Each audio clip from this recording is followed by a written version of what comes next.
Quiero invitarles a que abran sus Biblias en la primera carta del apóstol Pedro, el capítulo 5. Primera carta del apóstol Pedro, capítulo 5. Y vamos a hacer algo no necesariamente diferente, pero diferente en el sentido de que hay varias maneras en que estudiamos la Biblia. Una de esas maneras es compartiéndola por temas.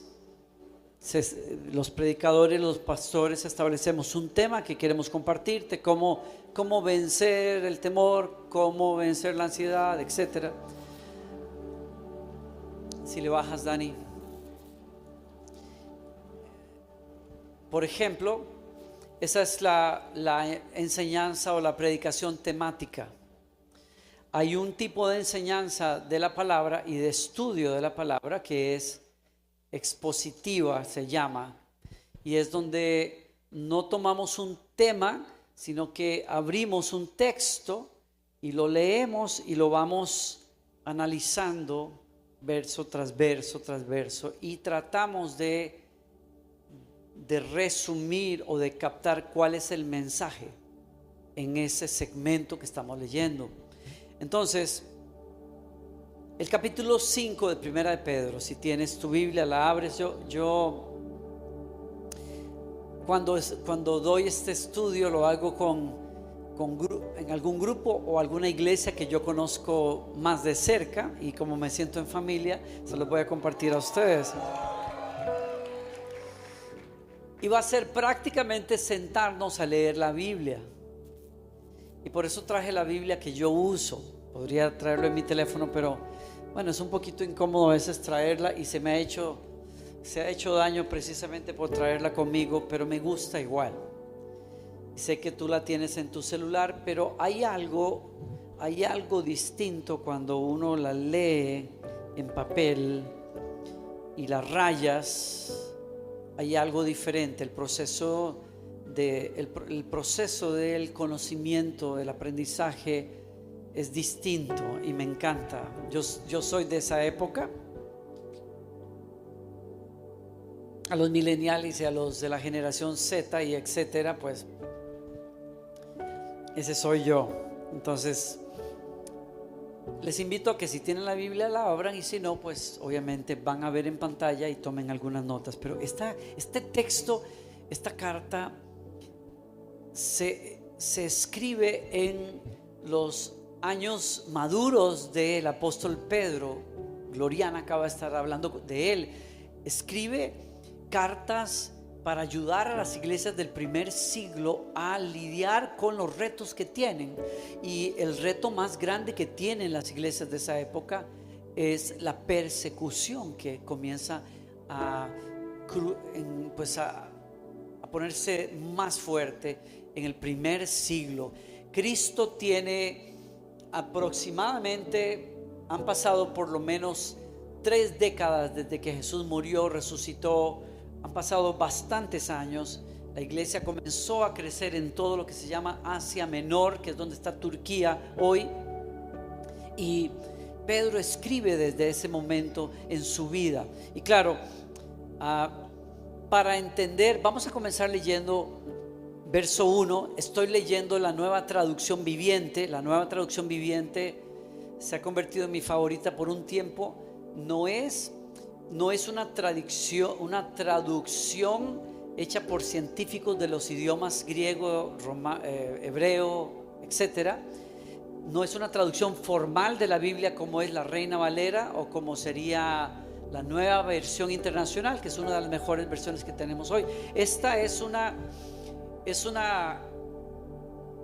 versión de la Biblia, una traducción de la Biblia agrupada por científicos en las áreas de los idiomas y de Biblia y teología, pero ellos trataron de poner en el mejor idioma posible y más sencillo lo que se estaba tratando de decir, o ellos entienden que se trataba de decir en el idioma original. Bueno, dicho eso, noten una cosa, y ahora una palabra para ustedes los ancianos en las iglesias. Una palabra para ustedes los ancianos en las iglesias. Y cuando ustedes leen Y ahora hay que tomar en cuenta que para entender lo que él está a punto de decir, habría que leer toda la carta, porque él ahora es un resumen, o más bien es la conclusión. Es como decir, todo lo que les he dicho en las últimas páginas. Acuérdense, la Biblia originalmente no está escrita por capítulos y versículos numerados. Es una carta, está escrita de arriba a abajo, con puntos y comas, sin divisiones. Entonces, cuando Pedro dice, y ahora le quiero hablar a ustedes, nos requiere que para entenderla tengamos que ir a ver de qué está hablando, cuál es la línea de pensamiento y lo que está pasando. Los que leamos la carta, les invito a que la revisen en casa. Es una carta maravillosa, profunda. Pedro está hablándole a diversos grupos y a personas que tienen retos distintos dentro de la iglesia. Le está hablando, por ejemplo, le está hablando a las esposas cristianas de hombres no cristianos que están lidiando con situaciones difíciles porque ellas tienen fe en Dios y quizás ellos no. Le está hablando, por ejemplo, a cristianos que son obreros o que son esclavos, que sirven a un dueño que está siendo injusto o grosero o ingrato con ellos, por ejemplo. Y les está hablando, ya lo dije, les está hablando también a cristianos que saben que su gobierno no los quiere, que sabe que el gobierno los está persiguiendo porque los considera un grupo raro. Los cristianos vivían en el Imperio Romano, y el Imperio Romano los miraba de reojo porque había muchos rumores que decían cosas de los cristianos, que eran una secta rara, que había nacido en Jerusalén, que hacían cosas raras con sus hijos, y había todo tipo de ideas, y los cristianos sufren esas cosas. Y para cada uno de esos grupos, Pedro les está diciendo, respondan de ciertas maneras. A las esposas les dice, ustedes tienen que someterse o acomodar sus planes a ese hombre que Dios ha puesto en sus vidas, aunque la situación no sea fácil. A ustedes les toca ser como una Saraí que seguía a un hombre de fe, pero era un hombre al final de cuentas, un hombre que le decía, salgamos de la tierra donde vivimos, dejémoslo todo y vámonos a dónde. Y ella decía, ¿a dónde vamos? Y él decía, no sé. Ese tipo de respuesta para cualquier mujer no era fácil aún el día de hoy, porque si alguna mujer quiere, es certeza que el hombre sepa qué es lo que quiere y hacia dónde vamos a ir como equipo, ¿sí o no?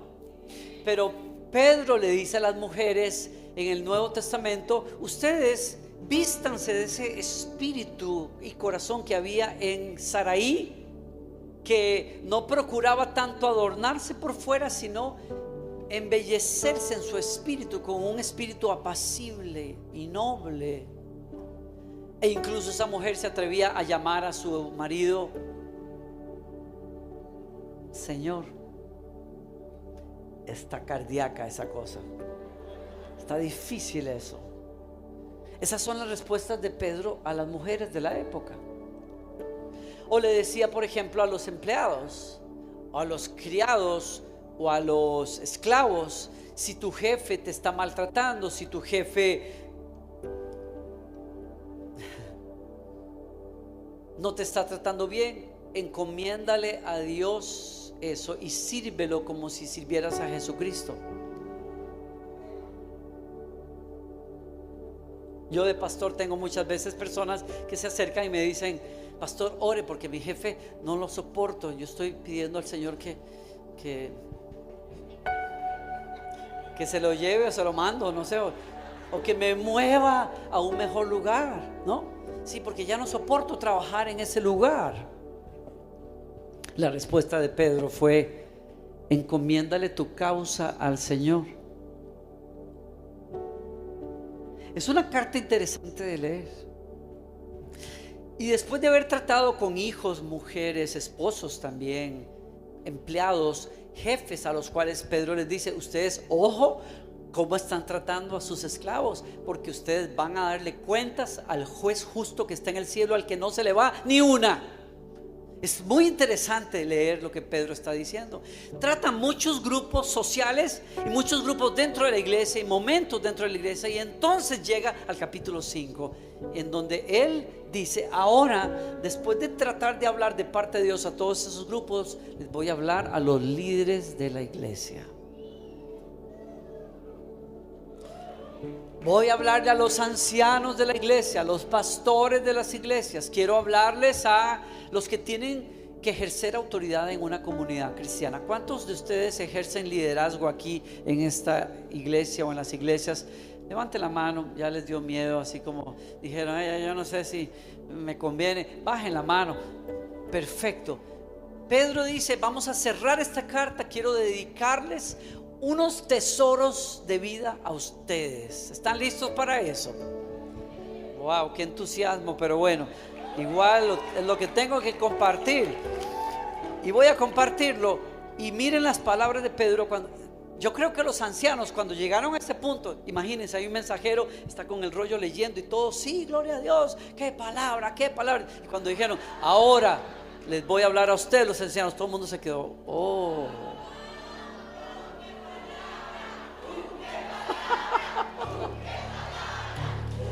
Sí, pero no dijeron eso ahorita, todos como que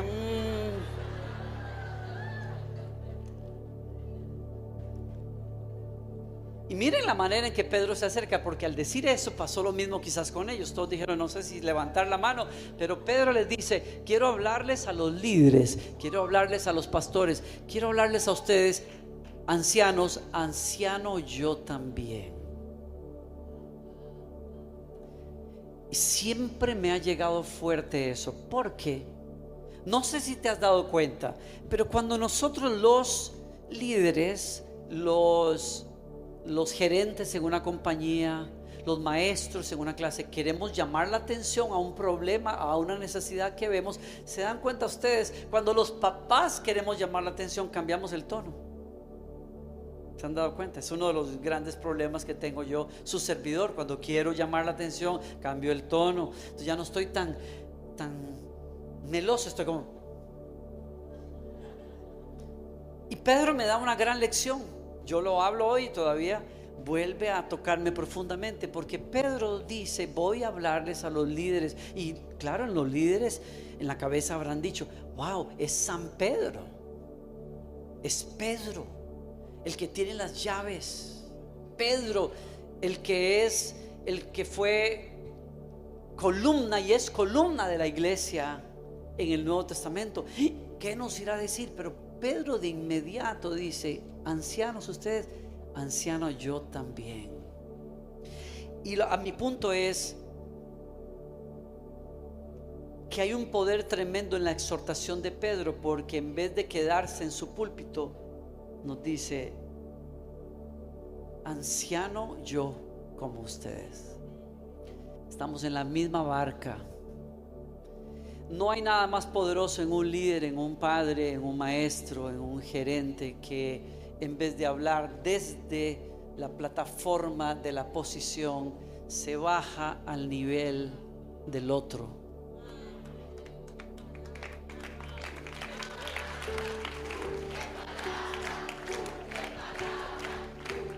No te hablo desde mi autoridad, te hablo desde la condición que ambos compartimos. Y no hay exhortación que llegue al corazón si no se habla a este nivel.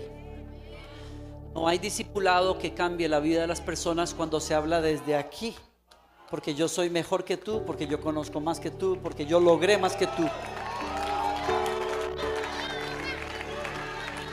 Es cuando se habla al nivel del corazón, porque yo sé lo que es estar en tus zapatos. Yo lucho como tú, anciano yo como ustedes. Claro, la palabra anciano aquí se usa en un sentido claro. Es la palabra que se le da a los pastores o a los que cuidan las comunidades, pero es un juego de palabras del apóstol para decir también: el que les habla quítense de la cabeza que es el apóstol San Pedro. Es un señor mayor que les quiere hablar. ¿Sí? Y eso cambia todo el corazón de lo que vas a leer. Todo, completamente. ¿Quién no recibe hasta una exhortación fuerte si viene de una persona que tiene la vulnerabilidad para reconocer: yo sé lo que es fallar, yo sé lo que es estar ahí, yo también estoy peleando? Es muy diferente. Y Pedro entonces nos dice, si hemos captado eso, es poderoso lo que Pedro dice. Pedro dice: como anciano igual que ustedes les ruego. Subrayen eso si tienen sus Biblias. Les ruego. Yo podría exigirles, yo podría regañarlos, yo podría ordenarles, porque soy el apóstol de las iglesias, pero les ruego. Tomen nota de eso también. ¿Sí? Les ruego. Verso 2: cuiden del rebaño que Dios les ha encomendado. Subrayen esa palabra: cuiden.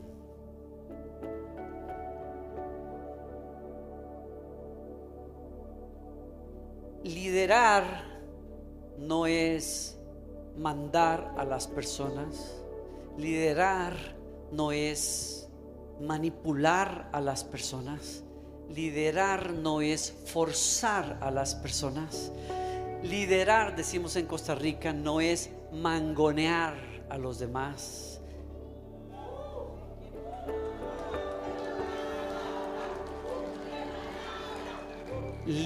Liderar, pastorear es cuidar. Pero no cuido como un papá, no cuido con un acercamiento paternalista, controlador, como pasa en muchas comunidades. La gente no puede casarse sin hablar con el pastor primero. La gente no puede irse de vacaciones sin hablar con el pastor primero. La gente no puede decidir una carrera sin primero que su líder dé el ok. Eso es paternalismo controlador. Pero el liderazgo del evangelio es: cuiden, no porque la gente no sepa qué hacer con sus vidas. Cuiden simplemente porque el amor procura lo mejor para la otra persona. ¿Sí? ¿Vemos la diferencia?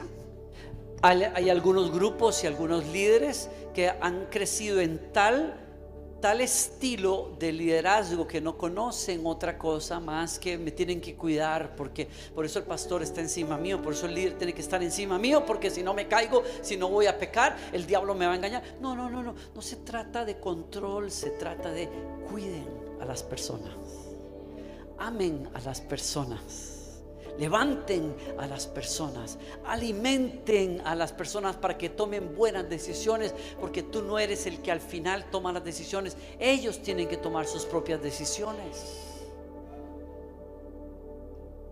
Cuiden del rebaño que Dios les ha encomendado. Miren la siguiente exhortación: háganlo con gusto,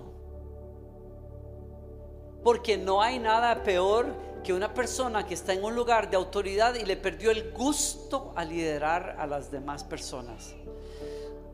No hay nada peor, como eso es como un empleado de gobierno, una persona que algún día dijo: wow, yo quiero servir a los demás, yo quiero ayudarle a los demás, entonces voy a buscar cómo. Y dicen: ay, yo puedo trabajar en servicios sociales para el gobierno, yo puedo trabajar en salud pública, por ejemplo. Y terminan en una oficina con una cara, ya saben de quién estoy hablando, porque una cara que next.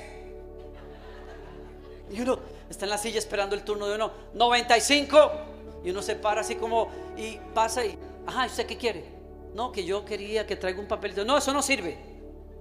Tiene que ir a la oficina en la calle tal y tiene que ir a la oficina de tal, y yo no le puedo leer esto, escríbalo de mejor manera. Y uno dice: ¿para qué rayos esa persona quería trabajar en esta oficina si odia su trabajo, porque odia a las personas.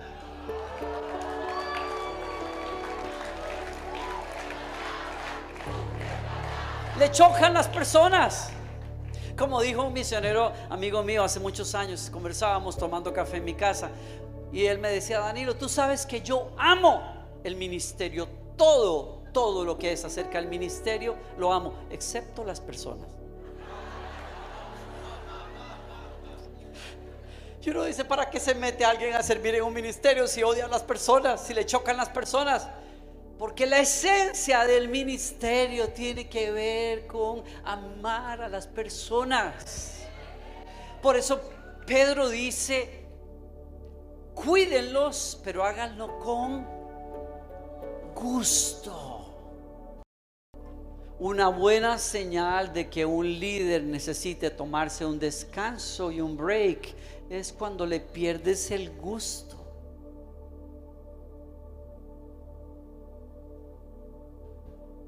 Todos necesitamos en algún momento en la vida darle un break a los demás. Darnos un break. Especialmente cuando aquella cosa que nos producía mucho gusto y mucho deleite ya no nos da el mismo gusto. Como cuando las mamás han lidiado tanto con hijos y con esposos que al final, ahí tienes. Y están haciendo los huevos revueltos y ¡pum! Ahí te va, ahí te lo dejé. Hay un momento en que se cansan, hay un momento en que te embotas de tome mi hijito, ¿y qué quiere? Sí, no, que cebollita, que no le gusta con cebolla, que le gusta, aquí están, ya. Una buena señal de que tu liderazgo necesita refresco es el desgano. Háganlo con gusto, dice, no de mala gana, ni por el beneficio personal que puedan obtener de ello. Paren ahí. Yo no sé qué beneficio podría recibir una persona en el primer siglo de servir a los demás o de pastorear, porque no habían salarios, no habían garantías sociales, no habían muchas cosas. Las personas que amaban al Señor y comenzaban a servir terminaban a veces como Jacobo, lo mataba el rey porque sufrían como muchos hermanos nuestros sufren en lugares del mundo por servir a Dios, por ser un pastor. Ahí vi el otro día en Mundo Cristiano a un pastor sentado en una banca quemada alrededor de un edificio, el cual solo quedan las columnas o las paredes, porque unos extremistas le quemaron la iglesia, y él está sentado en lo que era su iglesia cantando alabanzas. ¡Wow! ¿Qué beneficio podrían obtener esas personas? No lo sé, pero una cosa sí sé: hay personas que buscan servir con agendas personales egoístas, porque los mueve el gusto del poder sobre los demás a veces, o los mueve el deseo de popularidad. Ahora mi cara es más conocida. Hay personas a las que los mueve servir a los demás y pedirle a Dios unción, porque les va a dar más poder para ser visibles. Yo no lo sé, pero Pedro dice: cualquiera que quiera servir a Dios tiene que hacerlo de buena gana y no buscando motivos ulteriores equivocados. Y de eso yo no puedo saber, ni nadie puede saber excepto tú. Dice: sino porque están deseosos de servir a Dios. Claro, yo estoy hablando de esto porque a mí me ayuda para calibrar mi corazón, y dos, porque yo sé que aquí hay gente que ama servir a Dios amando a los demás. Pero por si acaso hubiera alguno que ahí le va, por si acaso, revisa siempre tu corazón, porque los motivos marcan todo en la vida. Todo. todo, todo. ¿Sí? Y si ahora creen ustedes que se había puesto bueno esto, no, se pone mejor. Verso 3: no abusen de la autoridad que tienen sobre los que están a su cargo, porque la debilidad más grande de los que estamos en autoridad, sea sobre un hijo, o sea sobre un discípulo, o sea sobre una iglesia, la debilidad más grande es abusar de esa autoridad. Es el pecado capital de un ser humano que tiene autoridad: abusar de esa autoridad, usarla para su propio beneficio, usarla para golpear a los demás, o usar a los demás para conseguir sus metas personales egoístas. Pedro dice entonces: la autoridad no se abusa, la autoridad se usa. Dice: no abusen de la autoridad, sino guíenlos con un buen ejemplo. Porque la autoridad no es algo que se gana con un título, la autoridad se construye con el ejemplo. Tú no le dices a los demás lo que tienen que hacer sin antes haberlo vivido, encarnado y modelado. ¿Alguien me sigue aquí? No es el estudio, pero lo traigo a colación. Con razón Pablo en el Nuevo Testamento, en Efesios, le dice a las esposas y esposos, le dice a las esposas: sujétense a sus maridos en ¿cuánto? Las mujeres no lo dicen muy alto porque este es un tema delicado, claro, es muy fuerte, pero dice: sujétense a sus maridos en todo, así como Cristo se sujeta, la iglesia se sujeta a Cristo. Pero ¿qué le dice a los maridos? Les dice: amen a sus esposas. Y el esposo dice: gloria a Dios, estoy listo para amar a mi esposa. No, espérate. No, amen a sus esposas como Cristo amó a la iglesia. Espérate. Y por si acaso a alguien no le cayó el 20, les dice: el cual se entregó a sí mismo por ella. Entonces, si ustedes piensan que el papel de la mujer es difícil, y es muy difícil, que es sujetarse a un hombre imperfecto, ¿cómo les queda el ojo cuando nos dicen que a los que tenemos ese lugar de liderazgo en la familia nos piden que sí, que amemos muriendo a nosotros mismos, entregándonos en una cruz todos los días para que el otro pueda vivir?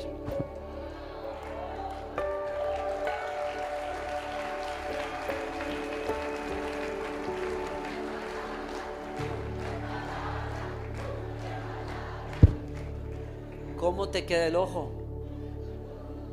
¿Qué es más fácil? Yo no sé, pero sí te digo la que me toca a mí: muy difícil. Muy difícil. Todos los días tengo que recordarme: no es como yo siento amar a mi esposa, es como Cristo sacrificialmente se dio por su vida. Me pusieron la barra aquí arriba y yo me doy cuenta, se los confieso hoy, que eso no es posible. Yo no puedo, solo por el Espíritu Santo en mi vida.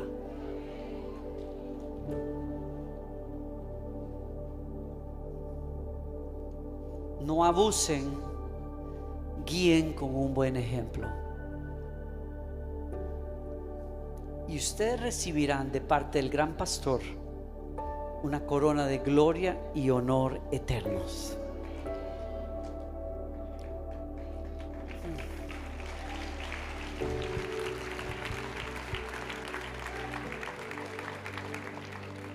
Ahora, la cosa se va a poner interesante. Gracias. Porque ya el Señor le habló a los líderes, a los pastores, a los que anhelan servir a los demás. Y ahora cambia. ¿Y a quiénes les habla? ¿A quiénes? a los jóvenes. ¿Dónde están los jóvenes? Aquí. ¿Quieren recibir la palabra del Señor? ¿Tienen hambre de la palabra del Señor? Ustedes, los más jóvenes, tienen que aceptar la autoridad de los ancianos. Yo creí que iban a gritar ¡ah!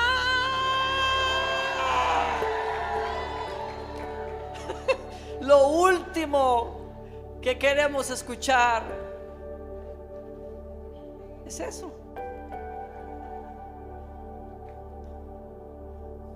No sé ustedes, pero yo me puse a pensar cuando leí esto. ¿Qué onda? ¿Qué tiene que ver esto con el espíritu de esta carta? ¿Qué tiene que ver con lo que estamos hablando? ¿Por qué Pedro? Voy directo a la respuesta. Pedro le ha hablado a eslabones vulnerables en la iglesia, a puntos vulnerables de conflicto, a las esposas que tienen que lidiar con los esposos, a los cristianos que tienen que lidiar con los incrédulos que los acusan de cosas que ellos no han hecho, al gobierno que los quiere aplastar, ¿ya? Y luego gira a los pastores que tienden a abusar y termina con el vínculo o el eslabón más vulnerable y precioso, los jóvenes. Y les dice lo último que quieren oír, pero lo que más necesitan es: acepta la sabiduría de los mayores. ¿Por qué? Porque si hay un momento en la vida en que los seres humanos queremos volar con nuestras propias alas, y debemos volar con nuestras propias alas, es en la juventud. Si hay un momento en que tenemos una gran necesidad de independencia y de cortar el ombligo existencial de nuestros progenitores, es en la juventud. Y si hay un momento en que vemos los horizontes y decimos: quiero volar, conocer, descubrir, demostrar que soy capaz de hacer sin necesidad de estos dos viejos, es en la juventud. Y lo estoy exagerando, pero a lo que voy es: necesito mi espacio, necesito mi identidad, necesito mi autonomía. Es en la juventud, y Dios nos hizo así. Estamos en todo nuestro derecho de anhelar esas cosas. Si no fuera así, los adultos que estamos aquí no hubiéramos llegado a donde hemos llegado, y no nos hubiéramos casado tampoco, y hubiéramos estado metidos toda la vida bajo las faldas de mamá o de papá. Pero necesitábamos volar, y el tiempo en que descubrimos que lo podemos hacer es en la juventud, y bendito Dios que nos hizo así. Pero Pedro dice: si quieres llegar a tu destino, ten la capacidad de aprender de los que caminaron adelante, porque así como es la época en que descubrimos nuestra capacidad de volar por nosotros mismos, también es la época en que tendemos a menospreciar las maneras, las formas de los viejos, porque they are outdated, no están en la onda, no entienden cómo son las cosas. Yo sí leo la cultura, yo sí entiendo cómo se hacen las cosas hoy, yo sí veo cómo el mundo y hacia dónde el mundo va, y por lo tanto tú no tienes mucho que me puedas decir. Quizás no estoy diciendo que sea así necesariamente, pero es la debilidad que puede haber en los jóvenes, como la debilidad que en los adultos hay de mangonear, controlar. ¿Me doy a entender? Por lo tanto, Pedro dice: jóvenes, no es que se quiten todo eso, es que acepten la sabiduría que viene en las autoridades que Dios puso en sus vidas. Sí, mamá, papá, un mentor espiritual, un profesor, un líder. Acepta la autoridad con la que Dios te rodea, porque de eso tiene que ver mucho tu destino. Y entonces,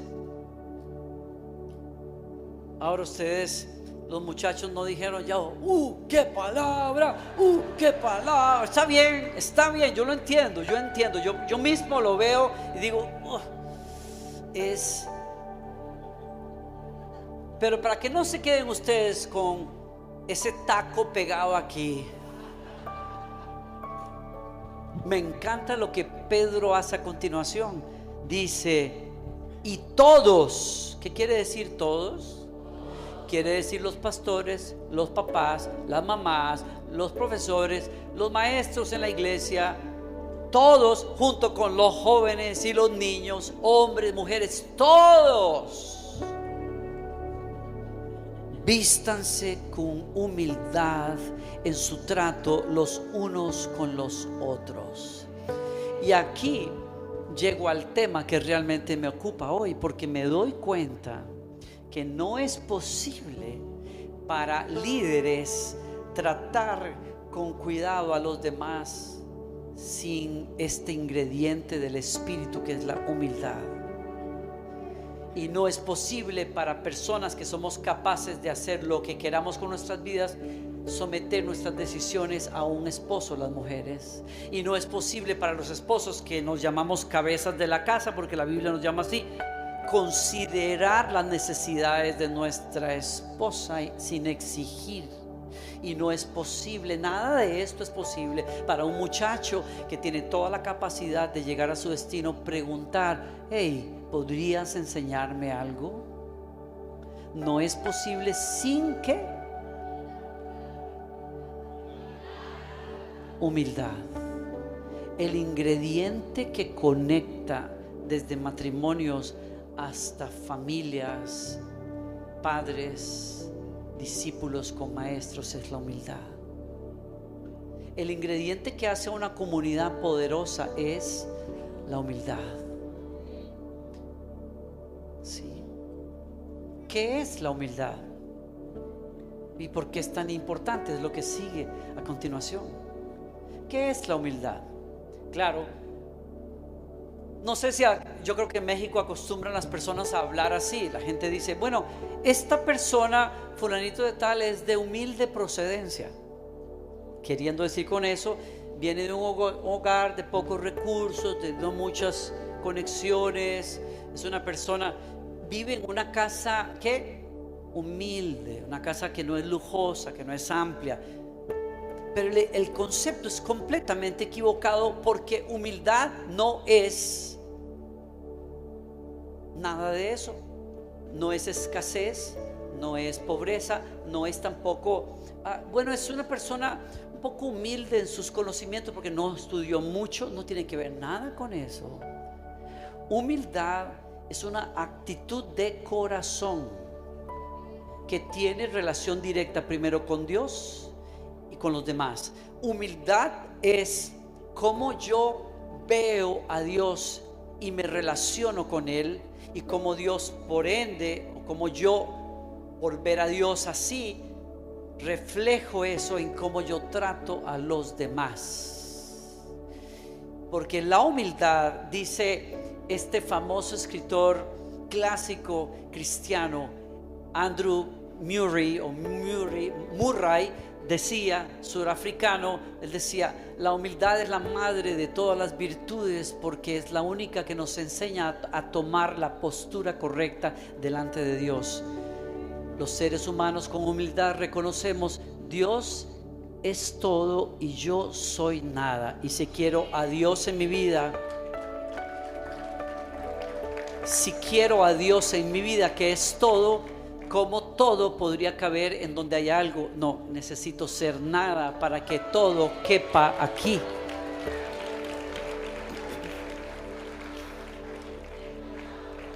Con razón Jesús le decía a la gente, vengan a mí todos los cansados y trabajados y les haré descansar. Aprendan de mí, que soy, ¿qué? manso y humilde de corazón. ¿Cómo lo pueden hacer? Tomen mi yugo sobre ustedes.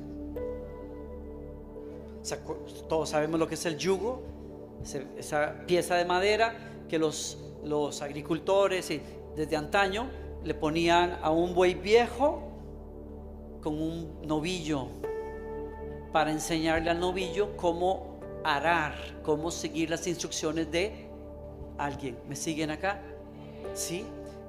Sin un novillo maduro, sin un buey maduro, el novillo haría loco brincando por todas partes, pero cuando lo ponen bajo el yugo, el nuevo aprende con el paso del viejo a ir por donde quiere el agricultor para arar la tierra en una línea recta. ¿Alguien me sigue?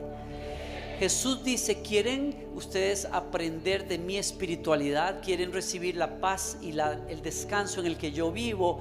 Aprendan mi secreto. Yo, que soy el Todopoderoso, tengo un yugo sobre mí. Puedo hacerlo todo, pero decido no hacerlo todo, sino lo que mi Padre me dice que yo tengo que hacer. ¿Alguien está escuchando aquí al Espíritu? Por eso cuando la gente venía y le decían a Jesús: cuéntanos cuál es tu secreto, cuéntanos cuál es tu secreto, cómo haces los milagros que haces, cómo hablas así. Jesús les decía: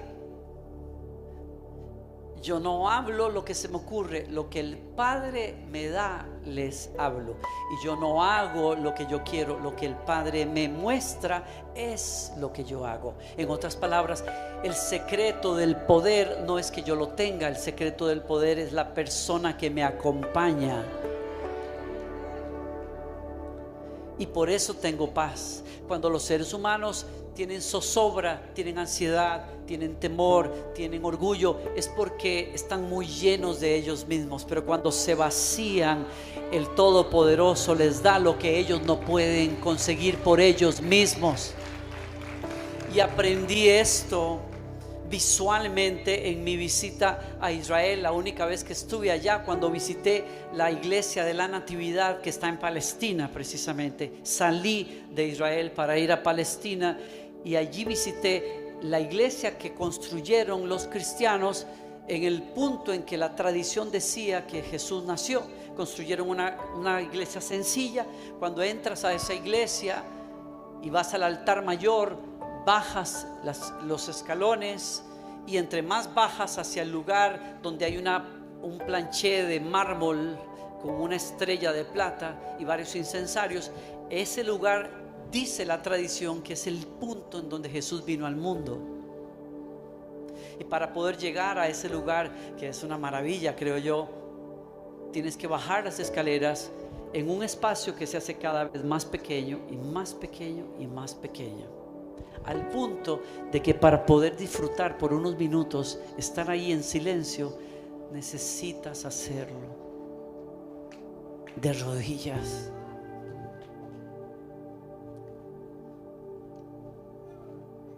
Porque solo de rodillas en el corazón los seres humanos pueden percibir el misterio de Dios. La humildad es vivir de rodillas delante de Él, que es todo. Yo puedo doblar las rodillas acá y no significar nada, pero puedo vivir de rodillas en mi corazón, y a Dios le da todo el espacio que Él necesita. Entonces, todo lo que estamos hablando aquí puede ser teoría, hasta que un día Dios te da la gracia de llegar a ese lugar en donde tú dices: yo quiero verte, Señor.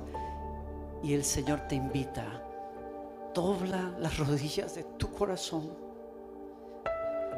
y admite que tú no puedes por ti mismo, y ábrele el espacio al que es todo, siendo tú nada, para que todo se manifieste en ti. Cuando vives así, Pedro dice: vives en humildad, porque ves a Dios como tienes que verlo. ¿Y sabes qué pasa? Porque cuando encuentras ese lugar en tu vida y te levantas de ese lugar, nunca te levantas. Te quedas ahí delante de Dios, y por respeto a Dios, cuando tratas a los demás, no los tratas por clases, ni por categorías, ni por estatus socioeconómico, ni por nada. Tú tratas a los demás como Cristo los trataría, comenzando por tu esposa, tus hijos, tus pastores. Porque entonces no tratas a los pastores porque me cae súper bien. No, si Dios dice que Él y ella son las personas que van a cuidar de mí, ¿qué hago yo? Los honro, acato su consejo, escucho. Si tú lo dices, si tú me lo dices, porque eres la persona que Dios puso para cuidarme, lo voy a considerar seriamente, porque para eso te puso Dios ahí, ¿sí o no? Entonces yo podría decirte, no, yo sé más que tú, pero como Dios te puso en mi vida, entonces voy a considerar lo que me dices, ¿sí? Por amor a Cristo voy a considerar lo que me dices. Y por eso Pedro dice, todos, para poder ser familia, matrimonio y comunidad, vístanse de humildad. Y nos añade una razón más, porque la humildad vale por eso, porque la humildad me ayuda a tratar a los demás correctamente. Pero luego Pedro dice, vístanse de humildad, porque Dios resiste al soberbio, pero da gracia al humilde. Y dime algo, ¿quién en esta tarde no necesita la gracia de Dios? ¿Cuál de nosotros no necesita la gracia de Dios? Todos. En otras palabras, Pedro nos está diciendo a nosotros, una comunidad que vive en humildad delante de Dios y delante unos de los otros, es una comunidad fuerte, porque se mantiene bajo la protección de Dios. ¿Sí? ¿Me siguen acá? Dice, así que humíllense ante el gran poder de Dios, y a su debido tiempo Él los levantará con honor. Pongan todas sus preocupaciones y ansiedades en las manos de Dios, porque Él cuida de ustedes. Y dice, de último, no voy a comentar más que esto, una persona humilde confía en Dios. Sencillo. La persona que tiene orgullo espiritual busca solucionar sus cosas, pero el humilde confía en que Dios cuida de él. Dejo eso aparte, pero miren cómo se relaciona todo lo que estoy diciendo con un elemento más, y es el orgullo. La advertencia de advertencias de Pedro es el orgullo. Dios resiste al soberbio, pero le da gracia a los humildes. Y entonces en el verso 8, por eso Pedro dice, estén alerta, porque su adversario el diablo, como león que ruge, anda al acecho buscando a quien devorar. Y dice en el siguiente versículo, al cual resistan los firmes en la fe, como sus hermanos lo hacen en todas partes. Escuchen acá, ¿alguien me sigue todavía?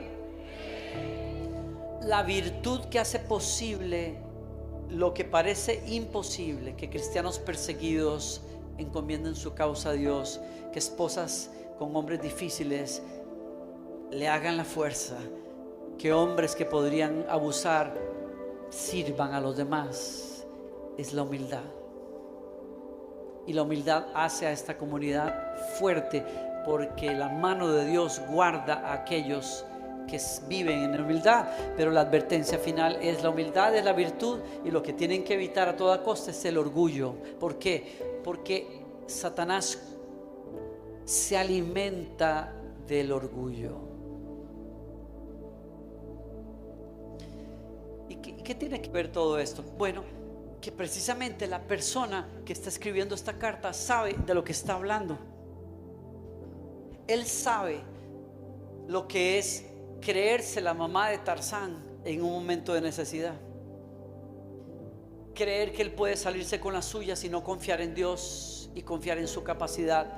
Porque es la persona que en la noche de la traición oye las palabras de Jesús que les dice: Satanás les ha pedido a todos ustedes para sacudirlos como se sacuden los manojos de trigo. Ustedes están a punto de pasar una prueba muy grande, les dijo Jesús, y he orado al Señor por ustedes. Y Pedro dijo: ¿Que te vamos a traicionar?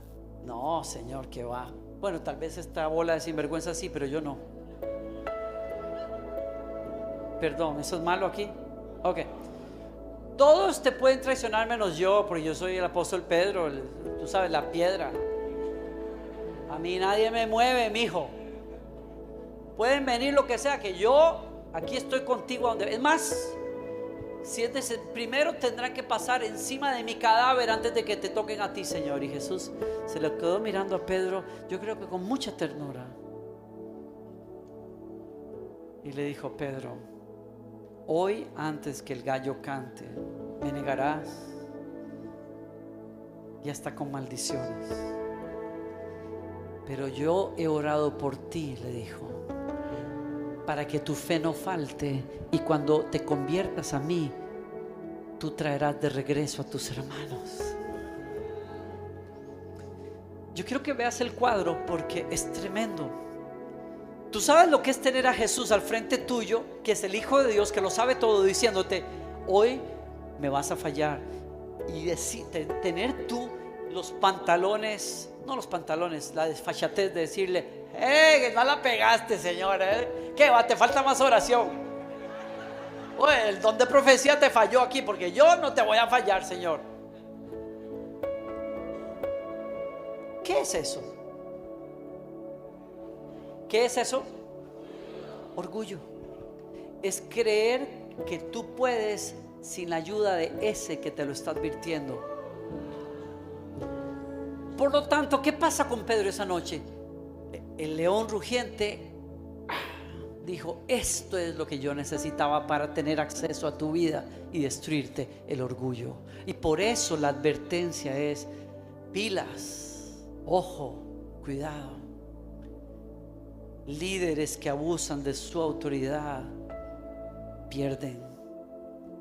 Jóvenes que no saben escuchar el consejo pierden.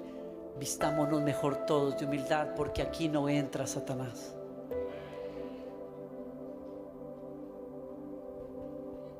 ¿Sí? Ese es el que está hablando y sabe por qué te lo dice. Y oro en el nombre del Señor que guardes estas palabras en tu corazón, porque termino acá.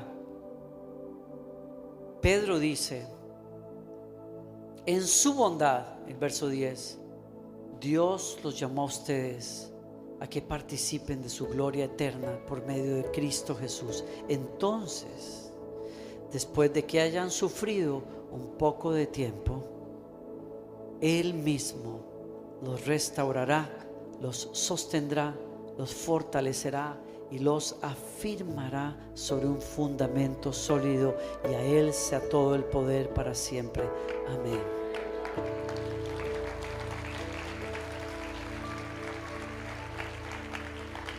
Pedro sabe lo que es fallarle al Señor. Lloró 3 días. Jesús murió en la cruz. Pedro no estuvo allí, pero Jesús resucita entre los muertos y dice específicamente: vayan, díganle a los discípulos y a Pedro. Qué bello, qué bello es el Señor. Y cuando Jesús se aparece a las mujeres y luego se aparece a los discípulos, Pedro está ahí en la segunda aparición y lo vieron vivo, resucitado, sus señales, sus marcas en las manos, en los pies. Bueno, se alegraron, pero días después, horas después, Pedro está yéndose a pescar otra vez en el mar y pasa toda la noche sin pescar. ¿Se acuerdan ustedes? ¿No?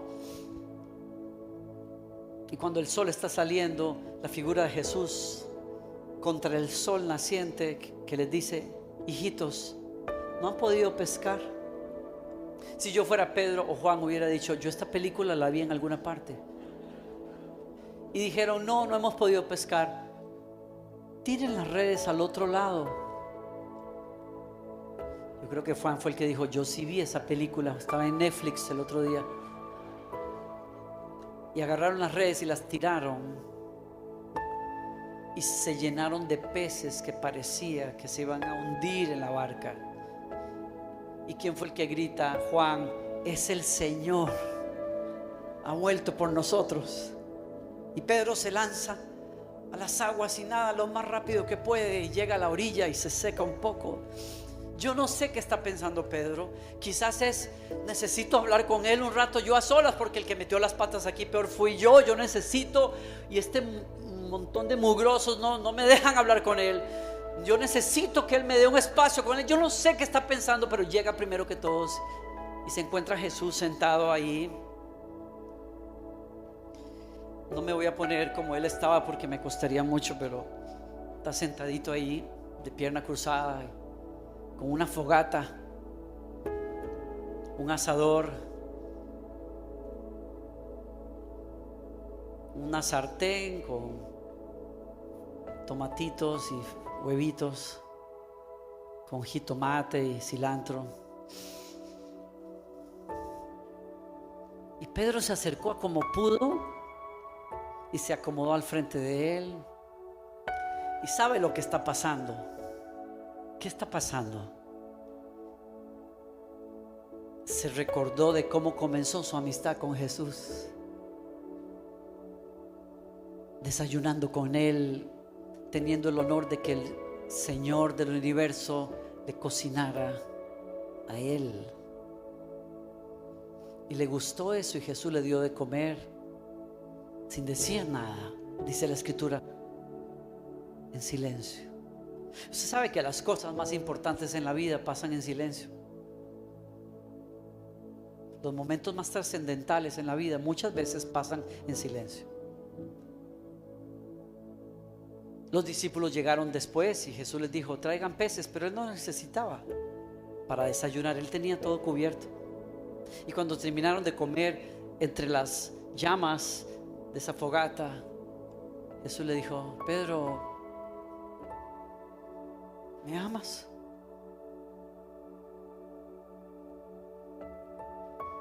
Y Pedro responde: sí, Señor, yo te quiero.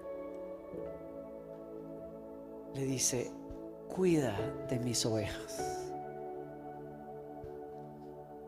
Ah, caray, fue lo primero que le dijo el Señor a Pedro cuando 3 años antes.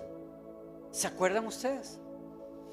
Que Jesús comenzaba su ministerio y vio a unos hombres que reparaban las redes, y les dijo que si podía usar su barca para poder predicar, porque la gente estaba en la orilla y se amontonaban y él no podía predicar. Entonces le dijo al dueño, que era Pedro, con su hermano: ¿puedo usar esta barca? Sí, ok, échenla para adentro. Y desde ahí les predicó a las personas. Y luego que se fueron las personas, le dijo a los 2 pescadores: boguen mar adentro. Lo hicieron, y entonces cuando llegaron adentro les dijo: tiren las redes para pescar. Y ellos le dijeron: mira, Señor, ay, tan lindo, ¿verdad? Pero se nota que usted es rabino, usted no sabe nada de estas cuestiones de pescar ni nada. Nosotros pescamos toda la noche, y no es época. Es más, aquí no se puede. Jesús les dijo: tiren las redes al otro lado. Bueno, en tu nombre, porque tú lo dices, echaremos las redes. ¿Y qué pasó con las redes? Se llenaron al punto de que se reventaban. ¿No era que esos pescadores estaban reparando redes unas horas antes? ¿Las repararon mal? ¿O no fue suficiente para lo que el Señor iba a hacer en sus vidas? ¿Alguien me sigue aquí? Porque la verdad, seamos honestos, Los mejores esfuerzos de los seres humanos no son suficientes, nunca.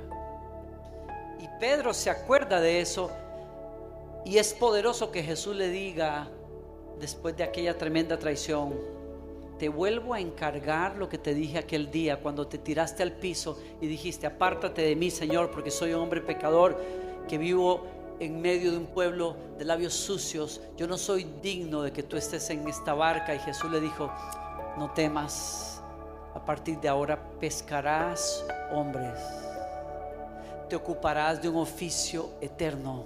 Y aquí está 3 años después, y después de una traición, Jesús diciéndole: te encargo lo que te dije al principio, nada ha cambiado, cuida mis ovejas. Y la segunda vez le dice: Señor, Pedro, ¿me amas? Y Pedro le dice: sí, Señor, yo te quiero.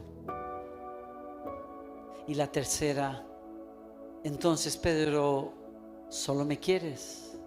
Y Pedro, entristecido, dijo: tú lo sabes todo. Yo pensaba que yo te amaba, pero sí, Señor, solo te quiero.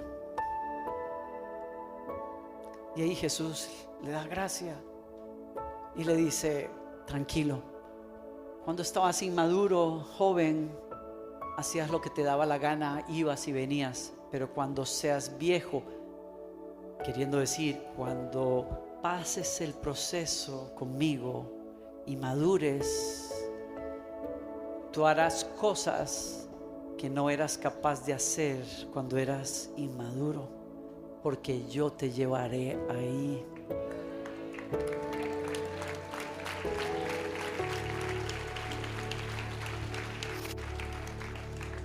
Y por eso Él cierra diciendo: aunque ustedes pasen pruebas y fallen en el camino, su amistad con Él es tan poderosa que ser amigo de Él te garantiza que vas a llegar a donde tienes que llegar y vas a dar el fruto que tienes que dar. Y por eso Pedro dice, después de que hayan sufrido un poco de tiempo, Él mismo, dice la versión Reina Valera que todos conocemos, Él mismo les fortalecerá, les perfeccionará. ¿Saben ustedes que en el griego en que se escribe el Nuevo Testamento, la palabra que Él usa, perfeccionará, es la palabra que se usa para decir los pescadores estaban perfeccionando sus redes, estaban reparando sus redes? Y la forma en que Pedro termina su carta es diciéndote: Él mismo va a venir a reparar las redes de tu corazón para que sostengas y no se rompa lo que Dios quiere hacer en tu vida. ¿Alguien recibe esa palabra hoy? Que no abres esos brazos y le das gracias a Él donde estás y le dices: aquí estoy, pescador de mi alma y de mi corazón. Me entrego a ti, Señor. Me entrego a ti, Señor. Confío en ti, Señor. Haz tu obra en mí, Señor. Repárame, Señor.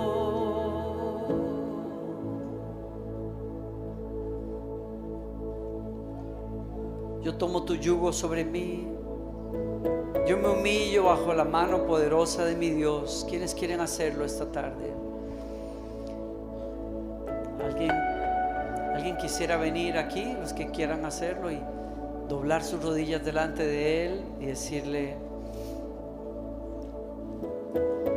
yo doblo mi corazón, mis rodillas y decido depender de ti, Señor. Somos muchos. Vas a tener que quedarte ahí en tus pasillos o en los pasillos y dobla, si quieres hacerlo, tu rodilla delante de Él y dile: me humillo, Señor, me doblego como pastor, como líder, como siervo, como hijo, como padre, como esposo, como esposa. Y quizás todavía tienes en tu recuerdo y en tu mente una noche en que negaste al Señor, pero Él te está diciendo hoy: yo sé cómo reparar tus redes, yo sé cómo reparar tu corazón, yo te voy a perfeccionar,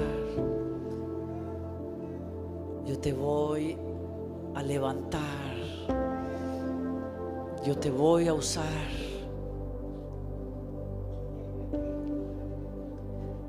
Y te invitamos, Señor, a que vengas esta tarde, al final de esta jornada. Toma tu lugar en mí. Yo me vacío de mí mismo para que me llene aquel que es todo, al que es toda la gloria y todo el honor por los siglos de los siglos. Mas el Dios de toda gracia, que nos llamó a su gloria eterna, os perfeccione y afirme, fortalezca y establezca. A Él sea la gloria, a Él sea el imperio por los siglos de los siglos.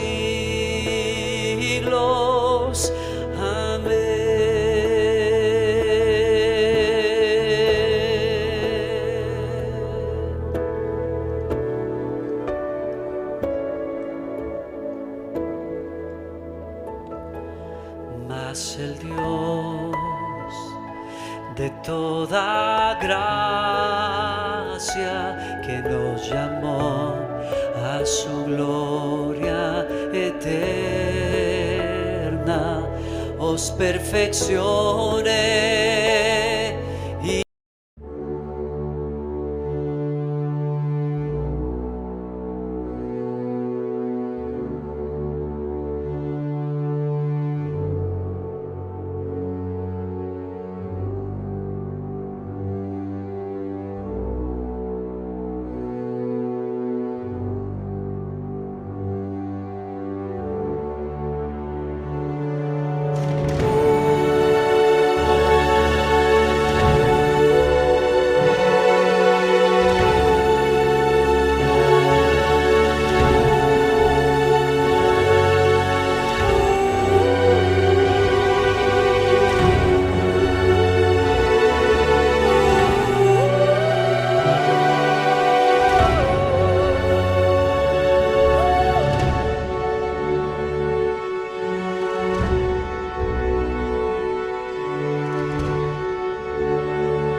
ਕੀ ਵੇ।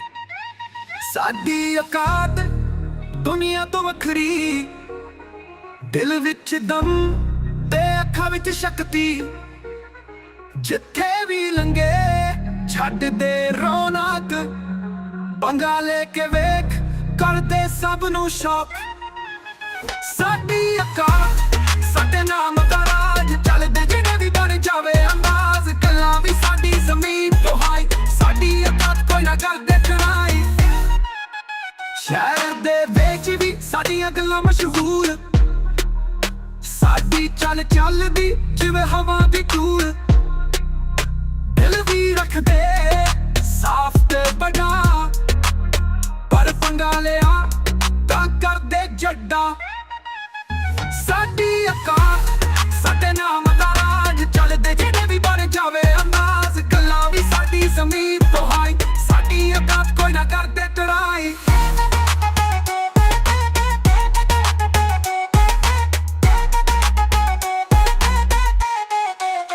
ਉਹ ਅਸਲੀ ਯਾਰੀ ਤੇ ਸਵੈਗ ਨਾਲ ਭਰਪੂਰ, ਦੁਨੀਆ ਦੀਆਂ ਗੱਲਾਂ ਸਾਨੂੰ ਲੱਗਦੀਆਂ ਜ਼ਰੂਰ। ਜਿੱਥੋਂ ਵੀ ਗੁਜ਼ਰੀਏ ਬਣ ਜਾਵੇ ਬਾਤ, ਸਾਡੀ ਔਕਾਤ ਦੁਨੀਆ ਵੀ ਕਰਦੇ ਸਲਾਮ। ਸਾਡੀ ਔਕਾਤ ਜਿਵੇਂ ਸੂਰਜ ਦੀ ਰੋਸ਼ਨੀ, ਦਿਲ ਵਿੱਚ ਜਜ਼ਬਾਤ ਤੇ ਦੁਨੀਆ ਦੀ ਖੁਸ਼ੀ।